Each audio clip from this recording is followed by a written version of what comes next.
कहा बोली चल सूरज भगवान आ गई। बस 2 मिनट रुकी और अगला दिया बस एगो सेल्फिया ले लेवे दी। भाई बारू कैमरा में फिल्मी दुनिया में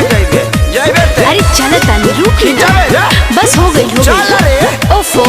सब लोग देता और चला दे सैया धरी कल सुपवा हाथ में सेल्फी लेबो हम छठी माई के साथ में। अच्छा तुझे बाद में हुई सेल्फी ले आई मारे सैया धरी कल सुपवा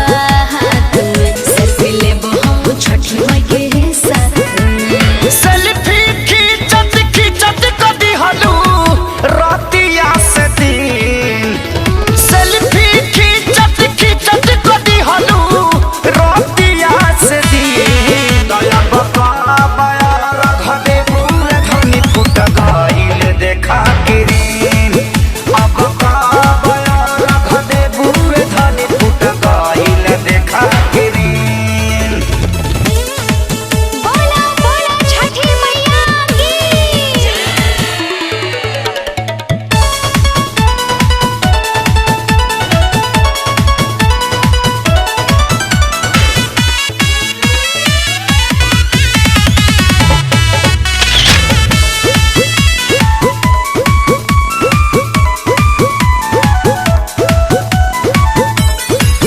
साल भपाइली छठी माई रउओ है नहाई फोटो खिंचाई नहीं तो पूजा करे वेल बड़ी की तरह से सेल्फी खिंचवे वेल बड़ी संग ही के आई सभे केहू चल गई घाटवा से घरे तोहरा तसेला फीले हला से ये जान मन नहीं भरे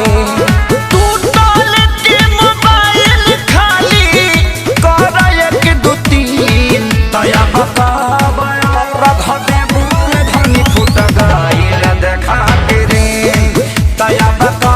बया रख दे बुरे धनी फुट गइल देखा के रे। रउओ ना बिना मतलब के परेशान बानी लइका रवा तई घरे चल बे तू सुतल होई अभी